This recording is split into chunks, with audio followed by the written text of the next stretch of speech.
Okay, so hello everybody, and I'm going to introduce my friend Larry the Llama here. We're overseeing. We're on site at Machu Picchu here for Team Vacation's presentation of the plague of customer returns. How that kind of all factors in and comes together, you're going to have to just experience. This is the Global Virtual Design Sprint Showcase, or GVDS Showcase. This is session number 14. We're going to be taking the next hour to walk through Team Vacation's approach to the plague of customer returns, the challenge that they put up. We're going to be introduced to the team. We're also going to be walking through their solution and their prototype. And then finally, we're going to be taking your questions and answers regarding everything that you're seeing and viewing here. This webinar is on demand, so if you do have questions after the fact, you could still post them and we'll get them. But in the meantime, you can, if you are registered and you're on Zoom, you can put those directly into Zoom, either in the chat or the Q&A functionality, or if you're watching on YouTube, you can go ahead and post them there. And towards the end of the session, we'll gather everything up and see what you have to say. So without further ado, I'm going to go ahead and turn it over to Andy, who has been patiently waiting on his side where he is. And Andy, where are you right now? Where's your location? Well, I'm at an undisclosed location. We have a few of these alpacas are in the witness protection program, and I've been charged to accompany them to a safe zone. And unfortunately, I can't share with you where that is, but just know that they will be safe. They look very well cared for, so I'm very happy that you've taken the time to be so accommodating for them. But do tell me what's your team's challenge all about, and who are you guys? Do you have something you'd like to show everyone to kind of illustrate everything? Sure, I will share my screen here. Let's see if I can find the right one. I believe this is it. If it's not, then we'll pretend it is. Oh, it is. Yes. So this is probably familiar to a lot of folks by now. This is our standard template that we're using for the GVDS Presents. And we'll do a quick introduction of the team members here. Not all are present on the call today, but we've got myself, Andy Davis. We've got Keshan Shah. She's on the call today. We've got Maria Vargas, Jean Whiteside. She's joining us as well. And Katie Kelly and Jim Hobart, Smita Kulkarni, Fatima Kamali, and Michael Hewitt. And so this represents the Team Vacation, and we all came together, gosh, I guess it was a month ago, and began this journey into understanding the plague of customer returns, which is really what our challenge was. And this challenge was submitted by Jürgen Polasek, and it really kind of was inspired by a lot of conversation that was going on in Germany. And he was really tuned into this and submitted this challenge. And just in brief, it's really about the negative impact that returns have on financial footprints, on economical factors for retailers and consumers, as well as environmental. And just a couple of quick anecdotes. I went back through my notes. In Germany, annually, 280 million returns a year. 30% of those are in the apparel industry at a cost of 20 euros per return. So you can start to do the math and see how massive this problem is. And then when you start looking at some of the carbon footprint, he distilled this down into 19,000 tons of carbon entering the air related to this 30% of returns that are happening just in Germany annually. And so that equates to about 2,200 car trips from Hamburg to Moscow a day. So it's really, when you put it in these terms, it's an amazing challenge. It's a big challenge, but it was one that the team was most interested in, and we began to target for our design sprint. So I'll, in brief, I'll just kind of run you through where we were on our sprint problem. And so we really started looking at this convenience, this promise of free shipping, and how it drives these behaviors of people just assuming, hey, I can get it and return it, it costs me nothing, but there really is a price for that. And specifically, the retailers or e-tailers are targeting this convenience as a differentiator or at least a me too, to compete in the marketplace. And we recognize that there's an economic appeal to this, and if we could target the economics of this as well as some of the buyer behaviors, perhaps we could influence this and move it back in a more positive direction. So real quickly, we'll jump over here. So we started looking at what our goals were, and we started talking about some of our sprint questions. And so, you know, educating customer on the real cost of free shipping and free returns, you know, can we do that? And can we reduce the carbon footprint created by returns? So pretty straightforward. I'm sure you can follow that based on some of the previous comments, but whoops, let me get my mouse behaving properly. So one of the things we started looking at is trying to understand, can we sustain or improve retail sales, right? And profitability while at the same time achieving our goal of changing these behaviors, which is a pretty lofty goal for us, right? Because how could you actually drive those sales and at the same time get people to buy what they will keep? So that's where we started in our journey. And as we progressed, we started asking the question, can we logistically consolidate returns to reduce the carbon footprint? That seems like a likely candidate. So that factored into how we were approaching our solutions. And then can we incentivize businesses to shift the cost benefit away from free returns and factor in the environmental costs? And how does that play out in the economic equation of this problem? So that lands us here. And our goal, our 2-year goal, consumers will be so informed about their purchases and the impact of those purchases that they will only purchase what they will keep. And so that was really our aim. And inside of that, mostly probably around apparel and fashion industries. So I'm going to hand this off to Jean, and I will let her take us the rest of the way. All right. Hi, everybody. Yeah, I just wanted to go over kind of a high level of some of the initial research and what we learned. I'll preface it by saying that most of our team considers ourselves eco-conscious consumers, but we learned a tremendous amount and realized that this challenge is really about like a consumer awakening and education on that side, just awareness. It creates a behavior change. And then also just small innovations on the retailer side. So these are just some things that we learned, really cool findings in our research. And one of our team members, Jim, he actually imports from Peru, alpaca products. And so first I'll just kind of run through some practical things that a retailer can do to make sure that the amount of returns is decreased. So for Alpaca Direct, the company that his wife owns, the business is framed as a partnership. They use improved pictures, like visual details, just all the bells and whistles, clasps, zippers, small videos to show what a product actually looks like, so that when it gets into the purchaser's hands, they have what they want. There's an emotional tie to the community that wants to see her business succeed. So we found that this is actually a community of knitters, which it's just a really large community. They're very tight knit all around the country. And so they just really love our business, want it to succeed. And that helps in this entire review system. He says he likes to include allowing negative reviews to live alongside positive ones and just iterate as you go on your product. So this is more like tying into the maker movement and kind of Etsy, these small artisans who are creating things and really putting a personal touch on it. We also, adding measurements to the description reduced returns by 80%. So use of video and visuals, as I said, that she sells a lot of yarn, alpaca and llama yarn. So she uses education. She personally uses that yarn herself and tests it to create things.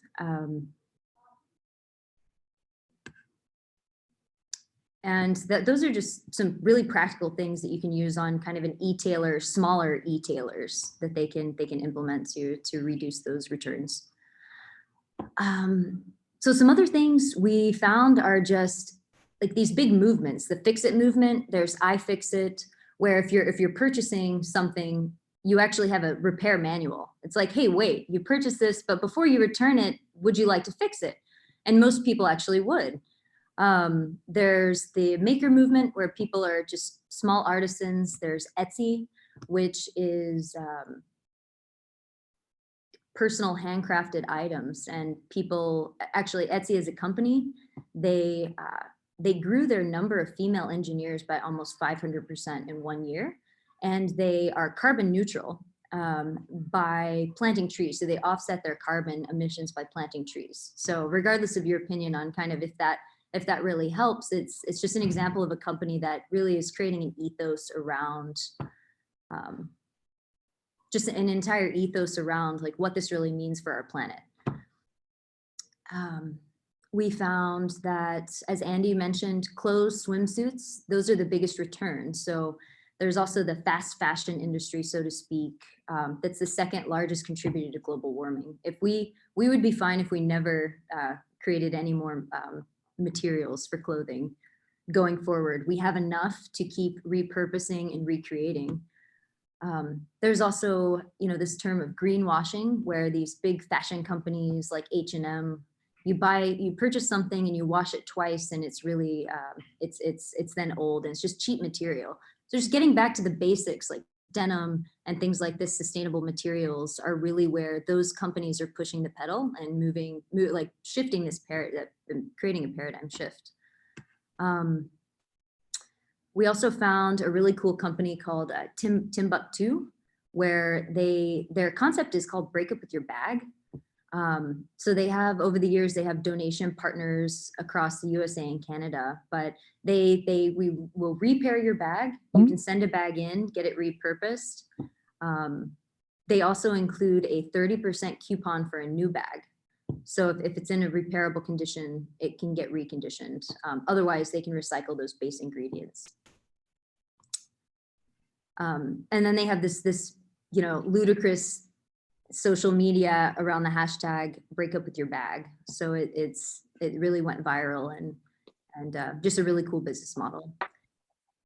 There's also loop returns, which is a way to automate. They integrate with big companies, big corporations, and help. They actually they close the loop on those returns. So if you're talking about a circular economy, they send a bag with the items from that corporation so that the consumer can easily throw things back in and recycle them back into the loop system. And there's big VC money in this.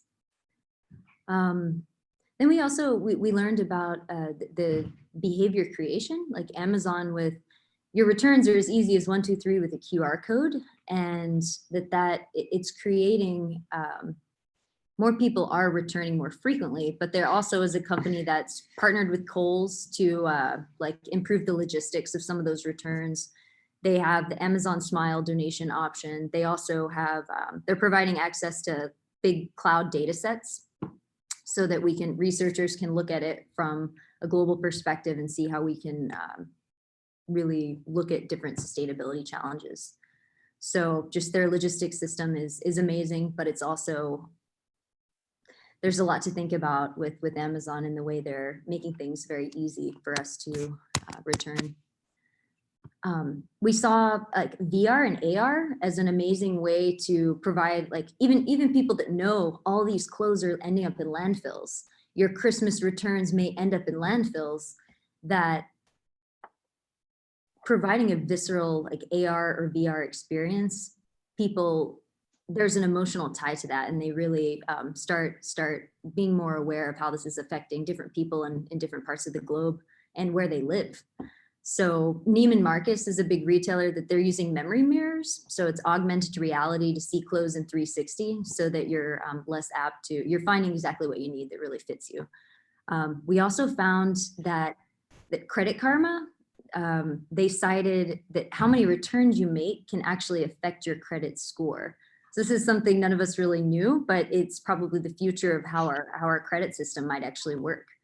So in a nutshell, we wanted to create a way for when we are returning, how do we educate the consumer? And even when you're returning an item that is below the threshold of like the bottom line of how that company can make money or lose money, they even let you keep the item. So how can we, at that point, how can we educate the consumer on you're keeping this item and you also kept it out of a landfill, or you saved this much in carbon footprint, et cetera, and just using that point to let people know what's really happening behind the scenes. So with that, I will pass it on to Keshin and Smita to go through a bit of our solution.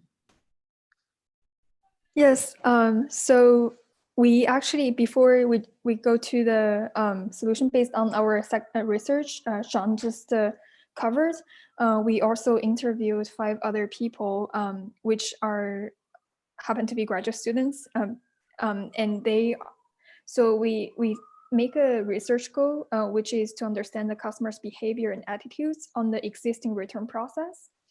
And how much are they aware of the impact of the existing return process in terms of the business problems and sustainability, and also how the government have impact on this problem. And the last research goal we have is their behaviors towards companies who can provide good customer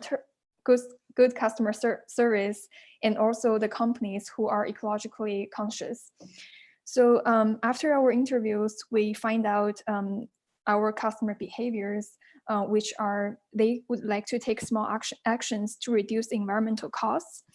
And they already have a habit of going to the physical stores, such as retailers and UPS locations to drop off the products for return.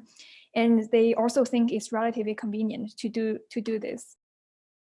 And another finding we have is they learn about environmental impact and make sustainable decisions through people around them. And these decisions can be heavily affected by other people's action and also the culture they surround themselves with. Besides, they would prefer good customer service, a good customer experience over making additional efforts to reduce environmental impact. But they would also choose to support brands that are environmentally conscious if customer experience is not sacrificed significantly. And what we find is really interesting is when we ask people we talk to why they would choose support environmental conscious brands, and also why would they take the action to actually, even like it's a very small action, to contribute to environment. A common answer we get almost from all the people we talk to is it makes me feel good, and it's almost always take them a second to think about a deeper answer than that. And so just keeping that in mind, so our proposal, our hypothesis is that this is maybe there is they want to search for that self-growth through making a contribution to the environment. So this is our hypothesis. And when we built our first prototype, and then so like we carried out the prototype and then did the testing on that, and then we actually validated that hypothesis in our prototype. So yeah, so this is really interesting.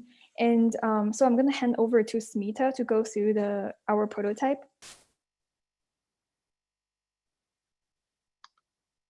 Robert, do I need to stop sharing so I can hand it over to Smita? Yeah, you probably need to, I think. Okay.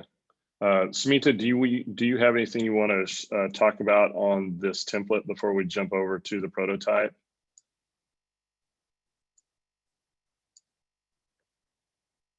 I think you may be muted there, Smita. Sorry, hi. So I have the prototype open. I can talk about the prototype. Okay. I'm going to stop sharing, and I think Robert's going to give you control to share your screen. Okay. So I see a share button that I can click on? Yeah, you just all you have to do is just click on that, and it should go ahead and share your screen. Depending if Okay. you want to share a tab or the whole thing.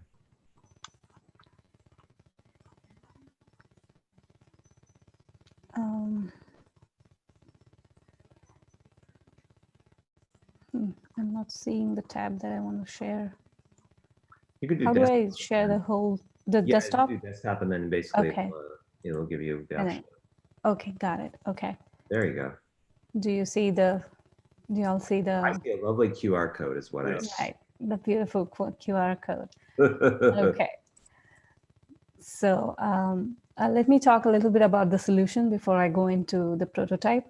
So based on our research, we found that people want to do good things, but they also don't want their life disrupted. So one of the solution that we came up with was people might be inclined to donate their returns. This is one of our hypotheses, that they might be inclined to donate their hypothesis if it's not too much of a cost to them. The other hypothesis was, would they change their behavior based on some information we might be able to provide to them?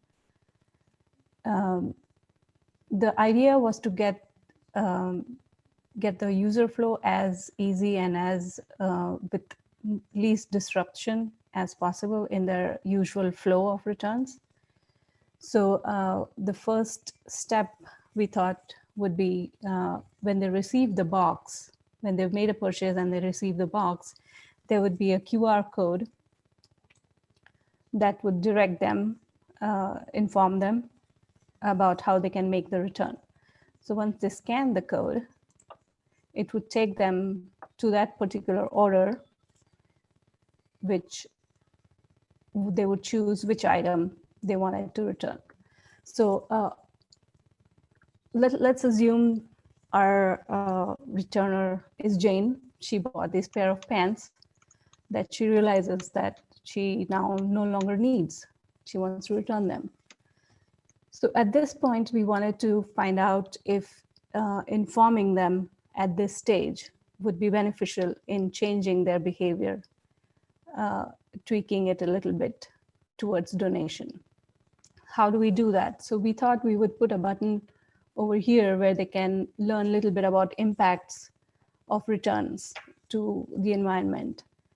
So ideally, when they reach the screen, we thought ideally they would click on learn before you return.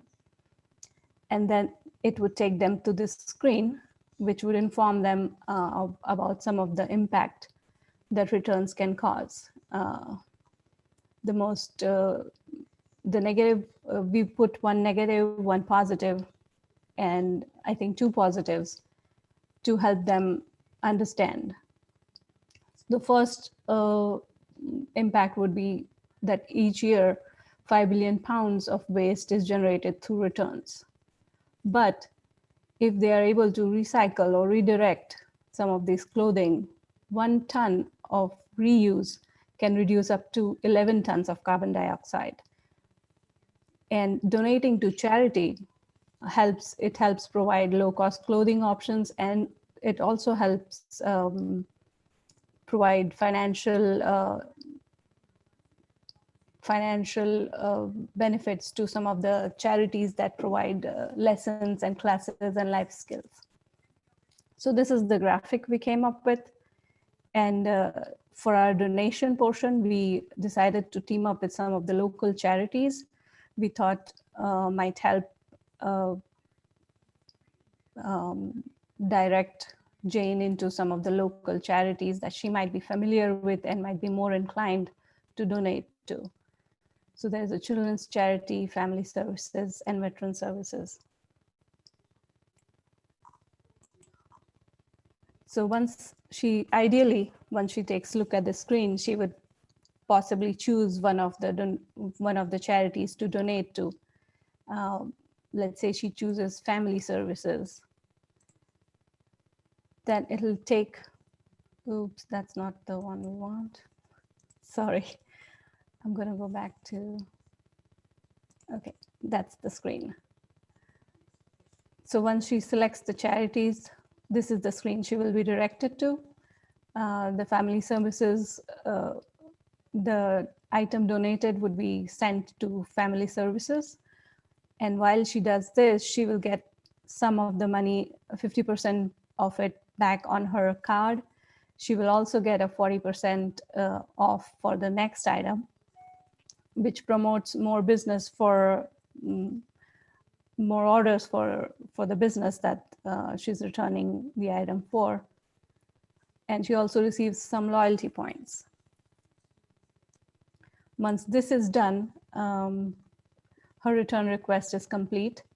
She gets a message on how to return the product.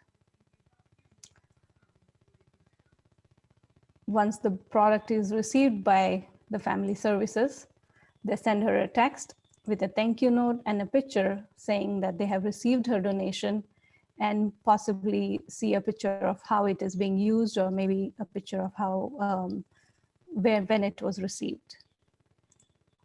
So that's the ideal flow for Jane. And I'm going to hand it over to Maria to talk about how we tested it and what were the results.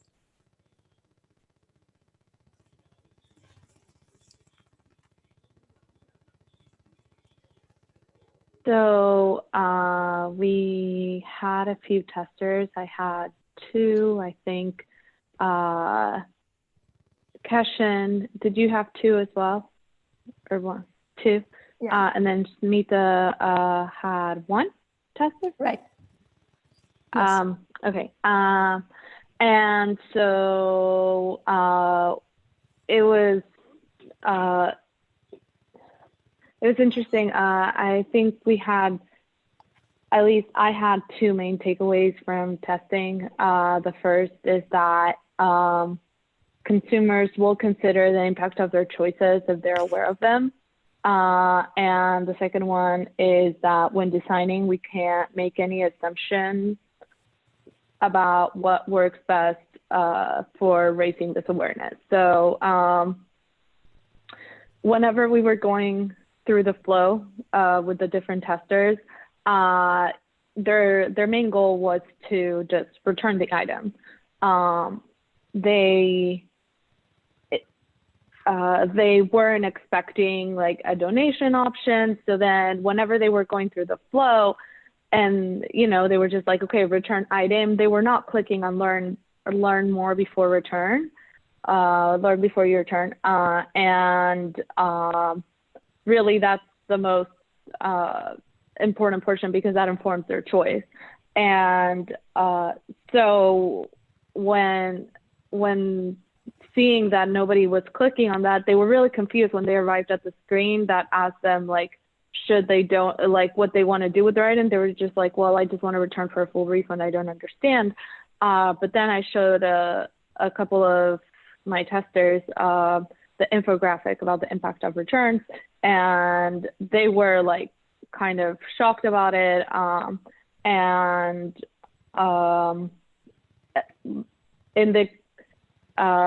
the scheme of the particular return we were proposing,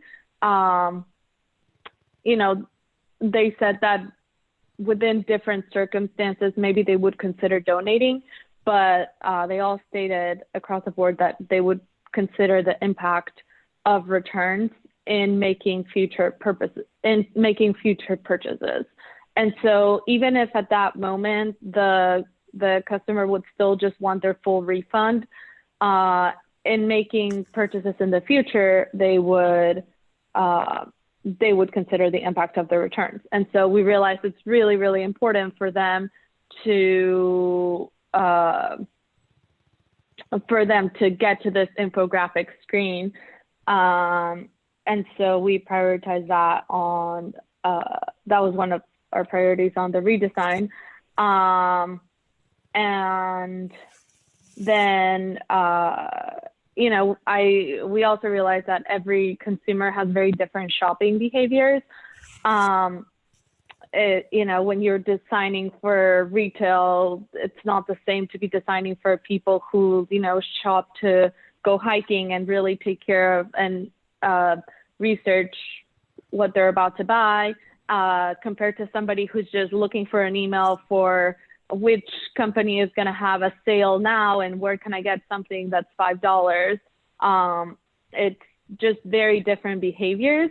And so we realized when redesigning that we really had to propose more of a configurable model in which it wasn't, we weren't just proposing this like, okay, this is the flow that has to be it. It's just if this were to be implemented, it would have to be iterated upon. And as we gather data from consumers, we would then like customize the return option so they would be more likely to choose the more eco-friendly option.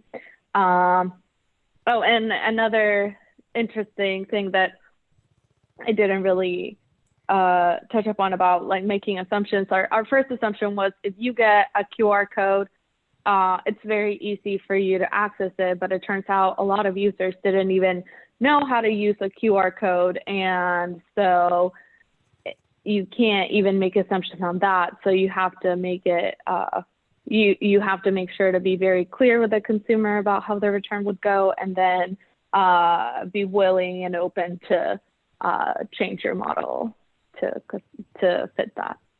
So yeah, those are my insights for user testing. And then I think Smita or Keshan will talk a little bit more about the redesign. Yeah, so Maria really covered most of the insights, and it's really great. So based on the user insights, the major changes we made on the redesign is we actually did a little bit extra research on the side. I'm sorry, Kachin. Do you want me to stop sharing and then you can show the redesign? Yeah. Do you want me to go through the redesign flow, entire flow, or yeah, or maybe have the screen? Do you have the link? Yeah. Okay, I'm going to stop my share that so that you can share it.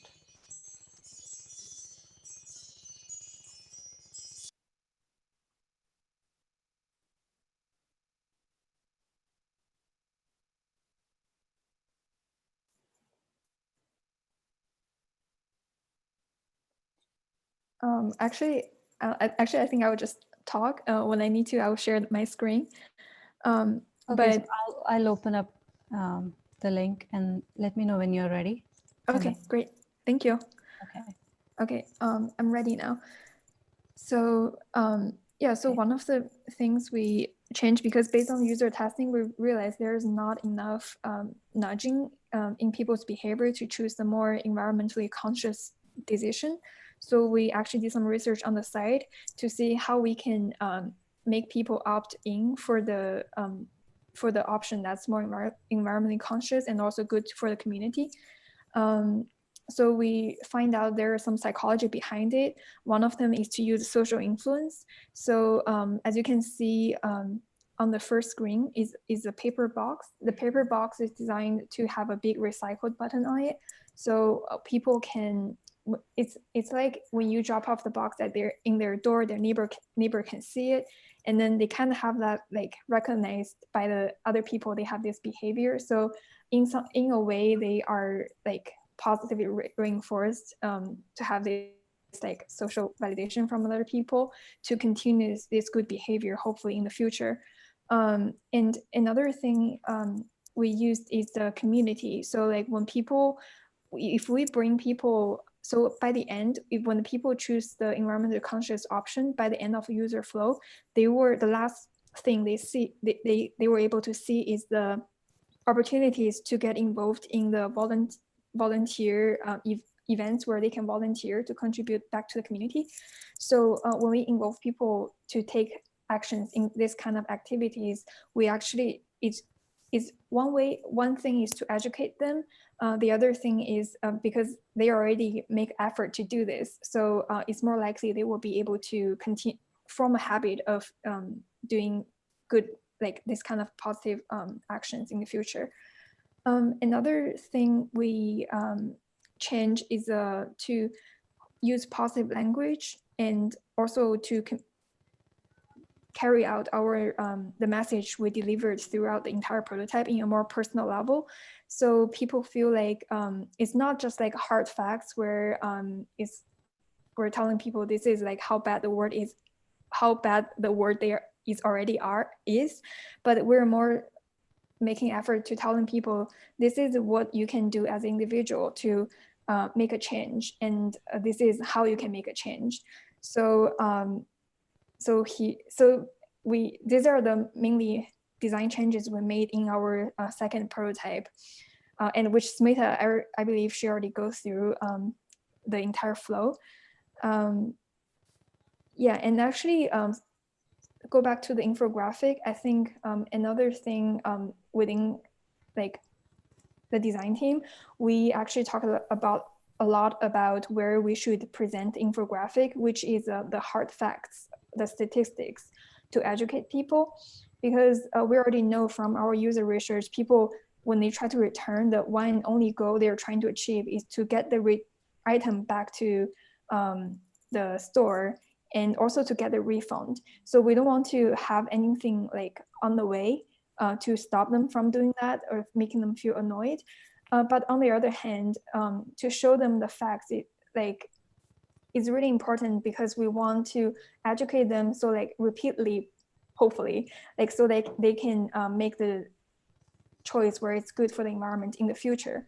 So it's really challenging to decide where we could put that educational piece with the hard facts and the statistics in our user flow. So this is something we decided hopefully in the future, we're going to do the A/B testing to find the right place to put this information. Yeah, that's it. Do you have anything to add, Smita? Yeah, just a little bit of an explanation of why we chose REI. Did you want to do that? Yes. So we decided a easier place for us to start is actually to choose more environmentally conscious audience. Because in our initial user testing, in our initial interviews, we actually find out our customers are somewhat environmentally conscious. They know a little bit about the environmental impact they made through free returns, but not all the facts. And then also they are willing to make an effort, but they also don't want to sacrifice their return experience, a good customer service. So with that in mind, we decided we're just gonna start off with a more environmentally conscious audience, which is like we know like REI has been making efforts to in the sustainable space, where they partnered with Goodwill in the past to invite customers to donate their product back to Goodwill. And also this is a good opportunity for reduce the carbon footprint and also to create more job opportunities. So we think that's why we decided in our prototype, we're going to partner with REI.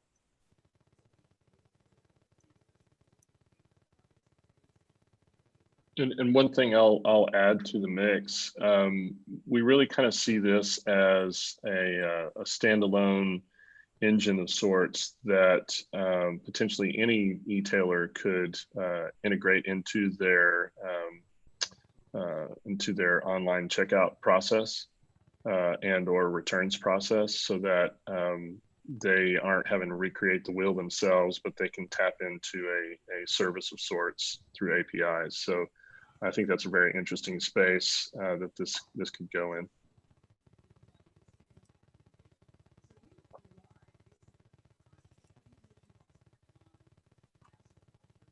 Yeah, I think that's we covered everything. Great. So Robert, I think that's our whole presentation, and we're open for questions and or any follow-up or any additional detail that we may need to provide. Sure. So I'll go ahead and take over the share on my end so that you're looking at what I'm looking at. Let me bring this up, make sure I got the right tab. Is everyone seen Team Vacation 2019? I believe you are. Yes. Okay. Yes. Just for reference, did you happen to go over this particular spot, over the insights and the informational statements and other things that you corresponded to the user testing? I don't believe you have yet. Yeah, I think a little bit in summary, but does someone want to kind of do kind of a high level review of some of these findings in the research? Yeah. So some of the positive feedback we get from our audience is, so they overall they would donate when feeling charitable. Yeah, actually, do someone else want to cover this part, the positive statement? Okay. Yeah, I actually didn't have a chance to like go over the mirror board. So you know what I could do is I could drive and then basically get some commentary from everyone else so that you can sit back, relax, pet your llama next to you, and I can kind of go from there since you've been doing the heavy lifting to date. Let's start off with the negatives in terms of what people had kind of documented based on seeing the prototype. It looks like some of them were wondering about some of the nomenclature, like the 40% discount limit. They were looking for a learn more. They couldn't find that. They would keep the card only if it was clear that it contained return instructions. And a couple of ones were about like the service, where somebody said that they would want their full refund, and some other ones did not really explore some of the interfaces or the options in the interface, such as learn more or pay it forward. In terms of understanding the interface and the information side, or some things that people had stated that were declarations that they wanted the team to know. One of them is that they would donate more during the holidays to potentially indicate that this has seasonal appeal in terms of like being a year round, or that it has more attention versus for one season than the other. It also after seeing your prototype, another person remarked they'll think about doing their returns next time and what kind of impact it has. And I can agree with that statement, because some of the statistics you were saying, Andy, early on gave me pause. It's like, I did not know that it was that much of an economic impact. And we saw that in the research, especially some of the research Maria had done. Kind of, it sounded like she was in a taxi, I think, collecting research. But whenever you show that graphic, even though in the end a lot of people still would have just taken their money and returned, they took a pause. It grabbed their attention, and for me, that told me that there's an emotion there that we can build on, and that we can factor more around to try and drive the behavior. One of the comments down here that's really interesting is that it seemed like it was that part of what this prototype can do is be informative, like to inform people about the impacts that are happening. That's the impression I get, is that there's this vacuum of information that's just people just don't know about. They just assume that by the return process is carbon neutral, or that it's the companies are doing their best interest to make sure that it doesn't have an impact on the planet. Clearly, they see it as a means to an end overall, and it's not really top of mind unless they make it so. There's some companies that were kind of showcased earlier on when you were doing a review about the companies that do tend to kind of think about that. But overall, the ecosystem just doesn't reward that or incentivize that kind of thinking. Some particular insights that people had were one person remarked that they wanted some clarification on the loyalty points aspect of the prototype. They suggested numbering 2 options so it was clear that all 3 perks to pay it forward were included. Also, I'm noticing there's a lot of commentary around pay it forward and what that exactly means, and understanding what it is. So it says 90% of the time this person would still try to get their full refund back, even if knowing the environmental impact of returns. So there's, again, it's like the language of pay it forward, but also the knowledge and the awareness of the environmental impact they're doing by their actions seems to be the theme. And then some of the positive ones that people had is that, and we can get rid of this one because this is a placeholder. They like to see the education on impact of returns on Instagram. They'll be more conscious about ordering now that they understand the impact. They would donate when feeling charitable. Again, the seasonality, and the green graphic stands out on top. Graphics about waste also stands out. So this particular person was looking for visuals or cues to basically figure out what they should be paying attention to. That speaks to the UX UI of the designs. So that probably is more centered towards that. I'll quickly go down here to the validation part of it, where normally this is something where it's kind of a team consensus or a conversation. So, and this may or may not be accurate, but I'll go over it all the same, where the team felt like they weren't sure if the prototype answered the sprint questions, nor did they feel they weren't sure if it addressed the long-term goal. However, I'm going to make this one green down here, but it says, do you think we addressed the challenge we took on as a team? And the answer was yes, and we want to research further. So I'd like to kind of use that as a conversation starter. What's been the conversation with the team about potentially going beyond the sprint and kind of seeing where this goes? I know there's a handful of teams that are also pursuing this, whether they're just 2 people or 3 people, but they're making moves to kind of see what they can leverage or move forward with. What's the feeling on this team?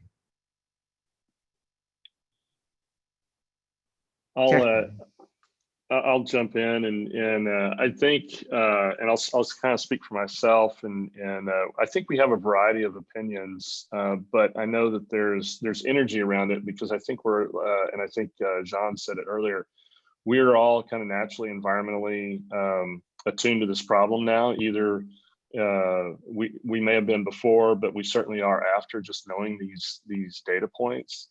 And you know, it's hard to turn away from. And I think it has a natural draw and almost a sense of responsibility that, you know, what can we do? How, what is our part in this equation? How can we drive that change? It's such a big and broad challenge. There's so many opportunities to affect this. I think it'll be interesting to see how we move forward. I think there is some energy around it.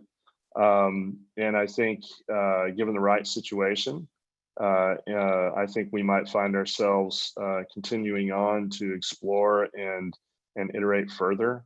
But I don't know we have a solid commitment around that yet, but I think the feedback we might receive could easily tip that one way or the other. And Katie Kelly made a comment that there's a potential of it being an actual repository of easily understood information, as well as an API that stores could use to add to the path as an option. It sounds like there's a conversation going on. I will say that because of this dynamic, and this happened in April too, I remember there were people that wanted to continue on with their projects too. I think I'm going to have to build in some sort of process or system within the next GVDS, or maybe even this one, where it's kind of like a step-by-step on where to go if you want to do X, meaning if you want to prototype it, the Alberto Savoli way of kind of testing the market for the idea. If you want to hand this off to or form a new team around the builds, or and making that like a quarter, like a 6-week build cycle that you see Spotify and 37 Signals tout. So there's definitely some options, but I think I have to operationalize that and give people a kind of a path on where that goes, rather than you get together at a future date and discuss it and figure out what the steps are. I should probably help out that with something a little bit more curated.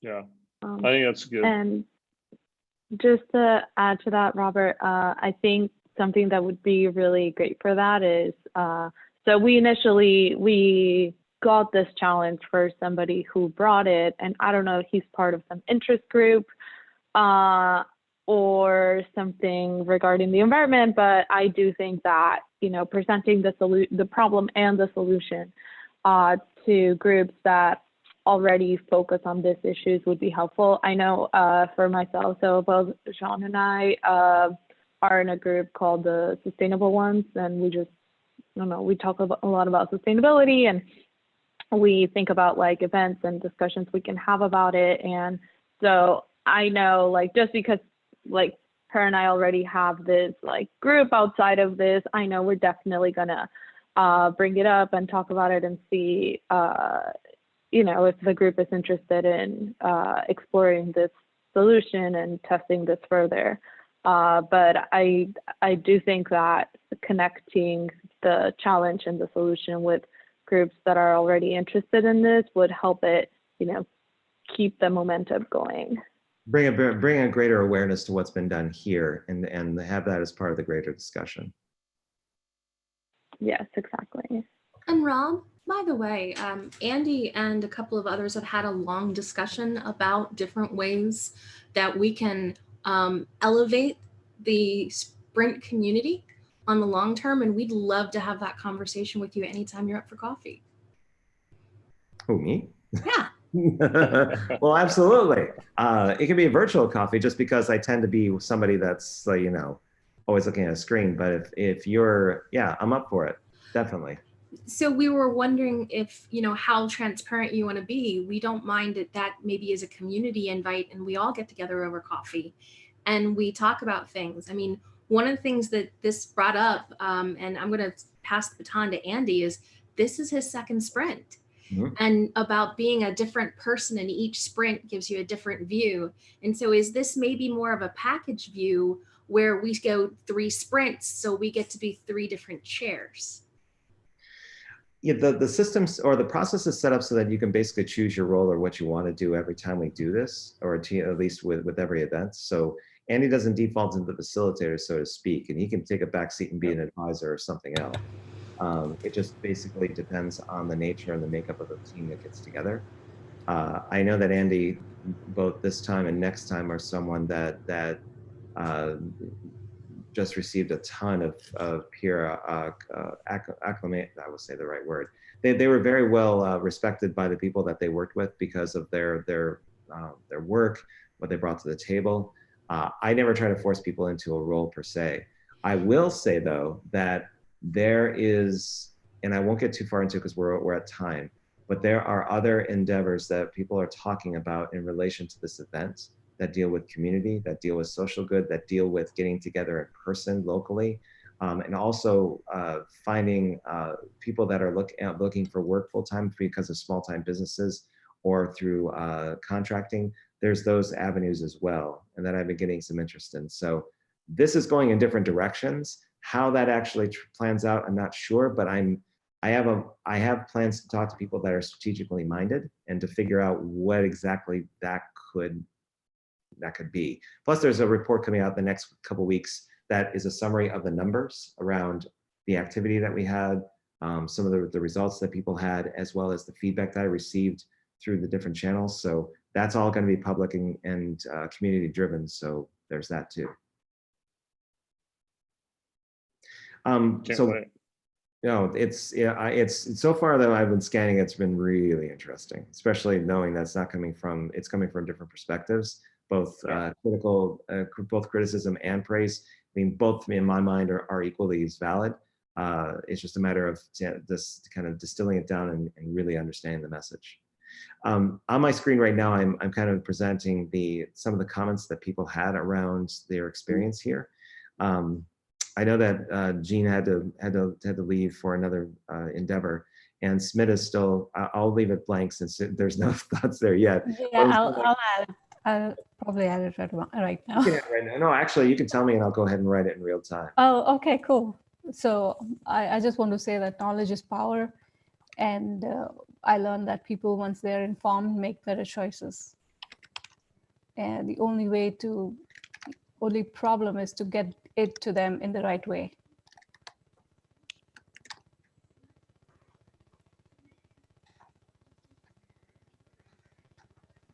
How's that sound? Yeah. Cool. All right, cool. Would anyone want to comment on anything they've written here, or is it pretty much self-explanatory if people who are watching this video can kind of disseminate? No? Okay.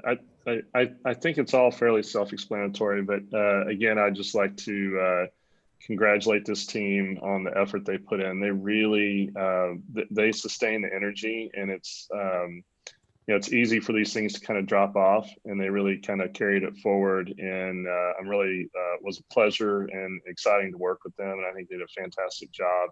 And I think everybody, I'm making an assumption, I think it's a safe assumption that most of us got everything that we wanted to get out of this experience. And again, my thanks to you, Robert, for making this available and leading the charge. More than welcome. As long as everyone felt that they got some value out of it and it's worth their time, I have a very low bar. As long as you all are happy, that's good. In fact, I'm showing I was usually at the end of this, I'll go over like some of the themes that you had for each of your group photos. This one looks like as you were discovering snap camera, at least some of them. And then you're, okay, of course, Andy, you're on location. Michael seems to be on vacation. Ketchen looks like she's losing some teeth. Then Joe, what's funny about James, where every single picture, he has the same look, even though the background's different. And you notice that the way he's holding his item is the exact same too. So it's like literally like he hasn't moved since the last group photo that's happened. And so Robert, we had every day we had a different theme of where we would take a vacation. Okay. We had some criteria around it. So that was the theme or the thread behind all the different backgrounds. So Ketchen has an underwater theme. Smita does not want to move anywhere. She's perfectly fine right there where she is. I'm happy. I'm in my happy place. Then you're in different places. It looks like you're more or less at festivals, Andy, depending on where you go. That's Yeah. Cadillac Ranch Or out there in West Texas. Yeah. And then, yeah. And okay, so you have ice cream while you're going there. There you go. And then there's the emergence of the alpacas. Got it. So that was like the first one, and now it's just manifested here. Okay, cool. So my thanks to the entire team for coming together and doing this and being part of the Global Virtual Design Sprint. I really hope you felt it was worth your while and that you got something out of it. Do leave me feedback and let me know how I can improve this. Katie, Kelly, whether it's a group coffee or a virtual coffee or a whatever kind of get together you'd like to do in terms of kind of exploring this, I'm more than happy to do it. Virtually, I tend to prefer, but I would prefer virtual as well. I think that we could include more people that way. I do agree. And it's up to you guys, but usually at the end of this, we do one last group photo. We could do the alpaca kind of thing here if you want. Or if for those of you who are virtual background challenged, you can fire up snap cameras and do it that way. Anything you want, but I'll give you 1 minute to kind of figure out what you'd like to do. And then we'll do one last assembly. There you go. That's a really good book, by the way. Never Split the Difference. It was recommended to the group. So anybody who is willing, I bought the library copy. Yep, I really recommend that book as well. Maybe I could be a tug of war with mine, though my hands are coming out like. There you go. I'm putting lipstick on it. Oh. Keshin, you got snap camera up. Or which filter are you going to do? Are you going to throw up rainbows? You'll figure it out. You're mute. You're mute, Ketchen. Oh, I said I forgot how to set up the snap camera. It's been a while since we play around with it. Oh, and in Zoom, you just basically have to choose in the video section, the little caret there, and then you just choose the snap camera, and then the snap camera's in another window. Yeah.